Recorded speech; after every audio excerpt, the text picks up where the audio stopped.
the fact that I've been through domestic violence 2 years ago, and it still feel like it was yesterday. And I feel like I didn't protect my kids good enough. And it's like talking to my son and him tell me certain things and moving into a new home, and I'm thinking that we are okay. At least my children feel safe. Come to find out that my oldest still don't feel safe. And I understand. But it hurt me. And I don't know what to do. And it's definitely hard when his father is no longer here. He's deceased. And I just feel like I don't know what to do. But we just don't feel safe. My son father is locked up. But we just still don't feel safe at all. And it's very traumatizing. And I tried my best not to involve my family. I tried my best to make sure that my children was gone, wasn't around, so they wouldn't see it. But that was hard. And them knowing what I was going through, they didn't want to leave my side, my two oldest. And they were much younger at the time. My son is 15 now. So he was much younger and couldn't do nothing 3 years ago. So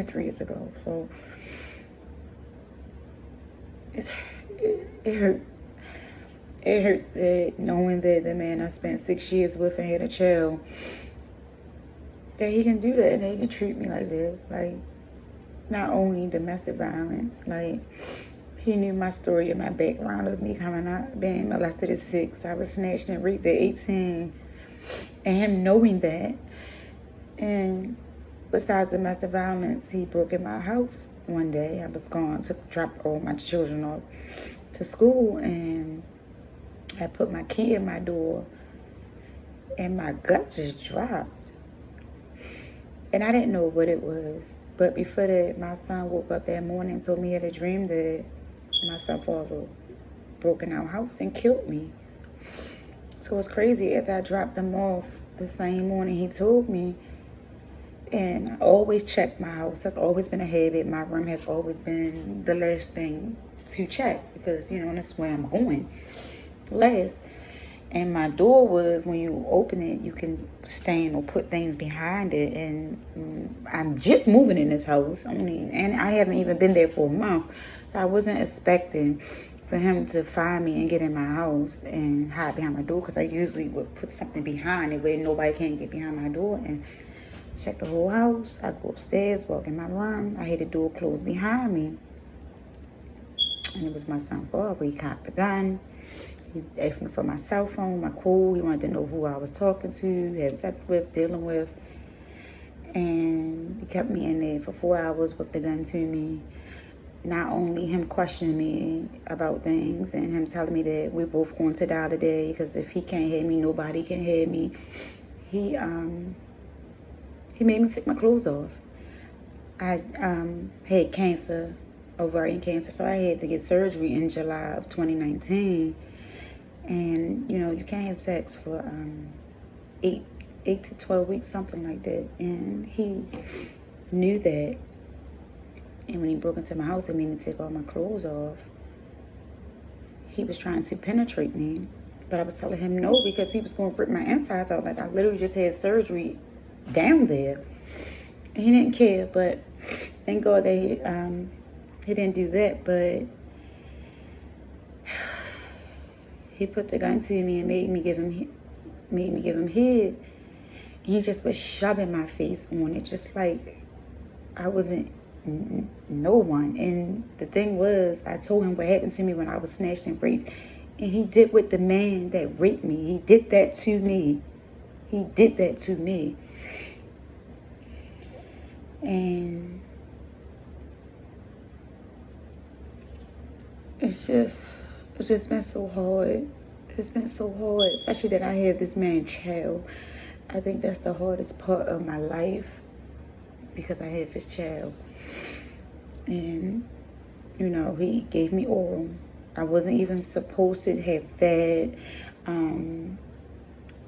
After that was done, it like my insides really hurted me. It took me longer to heal because having an orgasm is something that you cannot do, and it really hurted me and messed me up. Then we took a shower. Then he was just in there, just pointing and holding a gun to me. Then he would turn it around, put it in my hand, make me put it to his head. He would ask me to shoot him because he just didn't want to live anymore.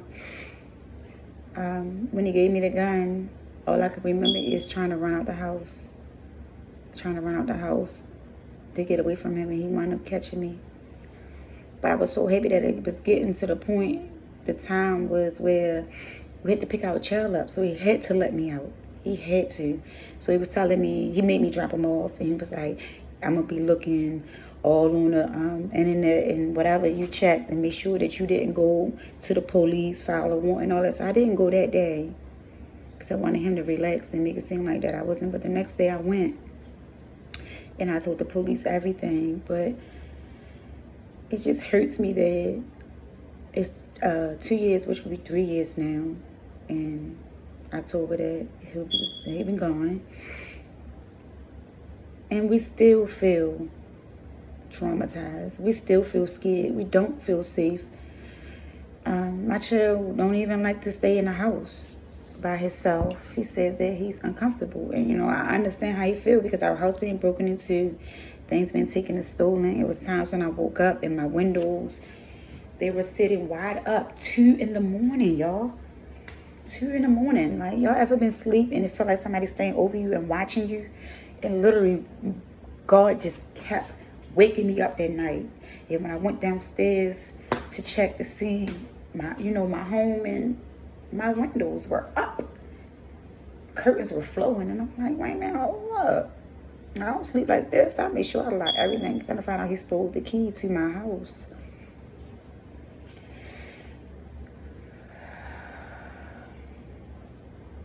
It's so traumatizing. So I was like, did he steal a key to my house? Like, did he make my child get the key off the thing and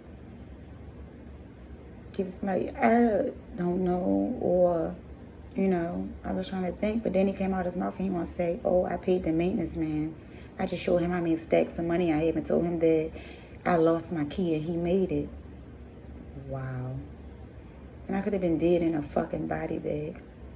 But y'all know I got my lawyer and all that as well. But, man, my children are still traumatized from it. Like, I'm still hurt from it. And it's like, it's kind of hard trying to not let my child be in contact with his dad because he's so young. He's the last child. He's the baby boy. And he asks for him all the time and stuff. And I used to be nice and let him talk to his father, but that still hurts me. I still can't heal properly of hearing this man's voice, because his voice triggers me. His voice triggers my children.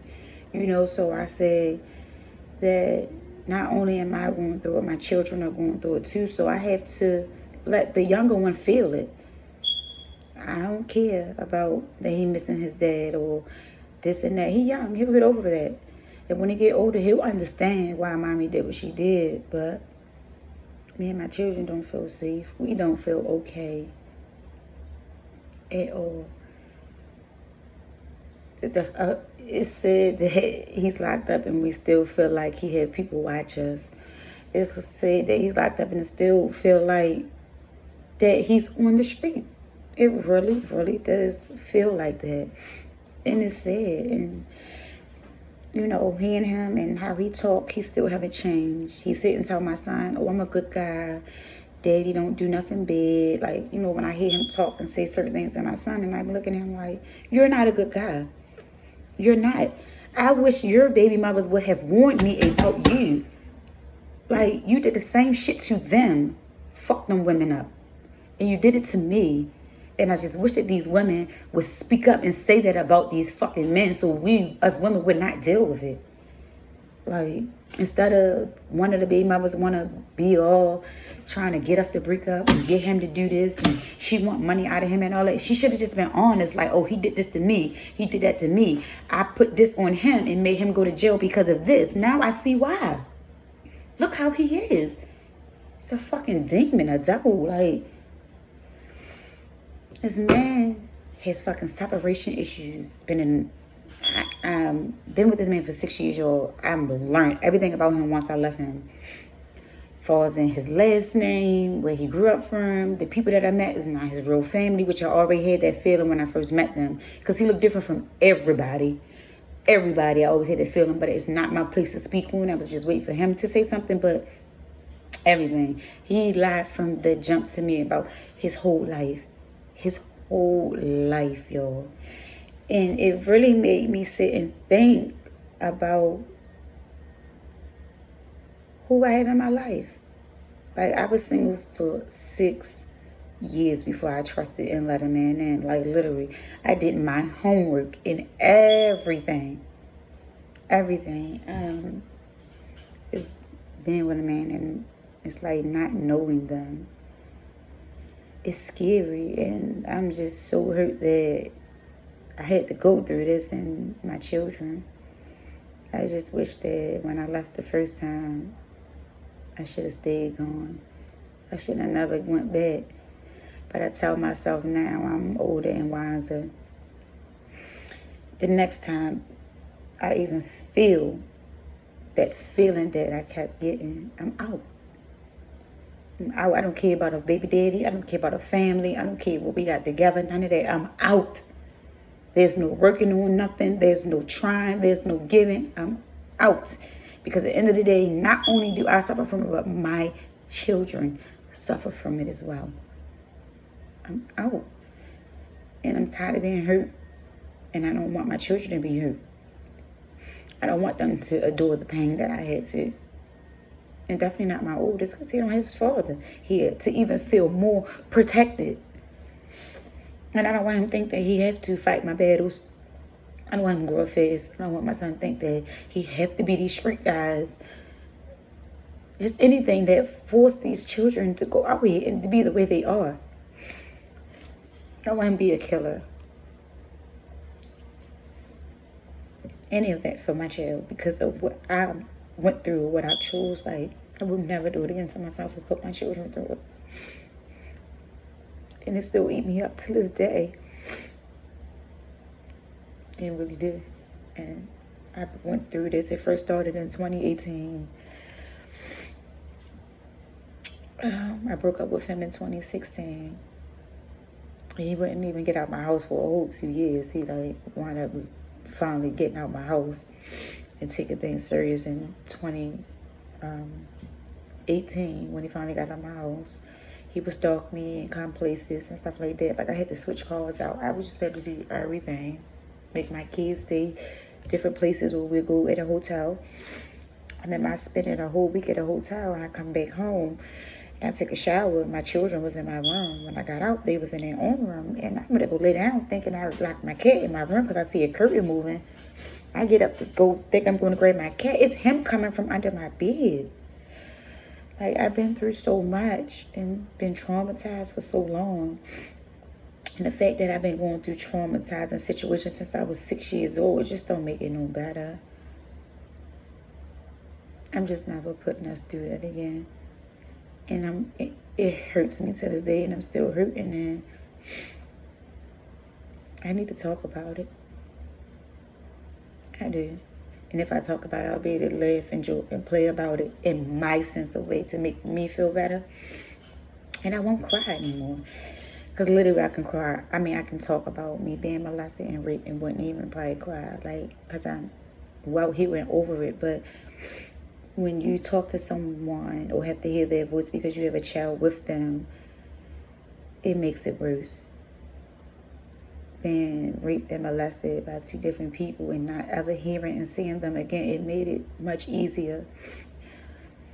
Because it's that vision of seeing a person, that voice of hearing them. I don't get that anymore. So it's like, basically I have to just work on me and heal. But because I have a child with this man and still have to hear his voice, it really fucks me up. So took a stand yesterday or the other day and promised myself, no more phone calls. No more. You'll talk to your child when you come home. You'll see your child when you come home, because I already don't allow him to do jail visits. But yeah, I gotta do what's right for me and mine, and not a man that's tried to take me from mine and was not worried about his life or our child life. And when I mean his life, he didn't care about if he was to do something to me, if he would have tried to kill himself, or he did something to me and didn't try to kill himself. He was willing to spend the rest of his life in jail and not still thinking about our child that we have. So why did I take it so easy on him? Why, Whitney, was you so lenient on him? I was just so fucked up in the head. I just wanted him in jail, when I should have just went with everything that they were saying. I should have just told the whole fucking story and not have.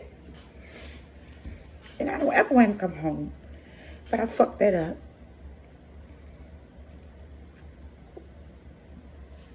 Only because I'm trying to be nice, because we have a child. But I shouldn't have did that. He's still the same. He still have not changed. And this is through jail. I still feel like this.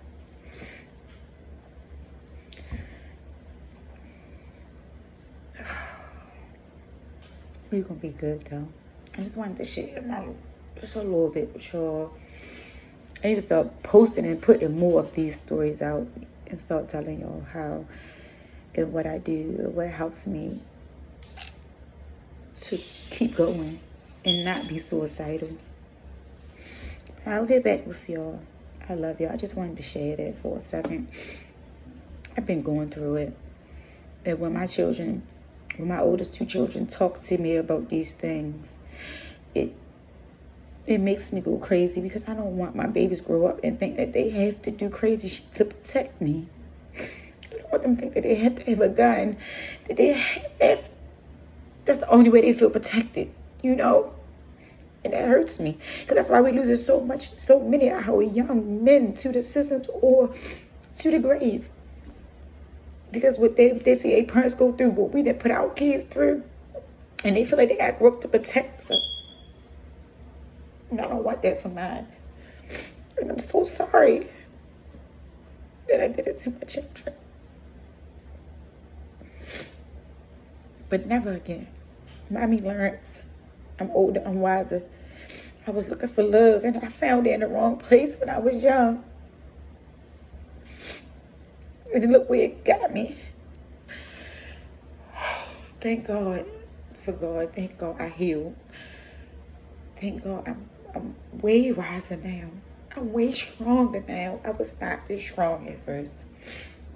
I was ready to die. I just ready to go and just leave people to take care of my children. But not no more. Not no more. I don't feel that way. They my responsibility. I had them. And I love them and they love me. And I gotta do everything I do in my power to protect them. But that was for today. Just wanted to share with y'all. It's still traumatizing. I mean, he told me, how many people mad at you? How many people want to kill you because I'm in here? I ain't care. As long as he was in jail, I didn't care who was going to come for me. I was waiting. I'm not afraid to die. I'm just afraid to leave my children because they're not grown and take care of themselves, because people will mistreat your children when you're not there and around. And I can't hear that. I can't hear that. But all right, YouTube, I love y'all. Like and subscribe for your girl. And I'll start opening up and sharing more, because that's basically what I want my YouTube to be about anyway. Love y'all. It's your girl, Envy. Make sure y'all like and subscribe for your girl. I told y'all my real name, but I go by Envy. That's my brand name. I love y'all. Talk to y'all soon. Hopefully be hitting y'all with another video. Have a good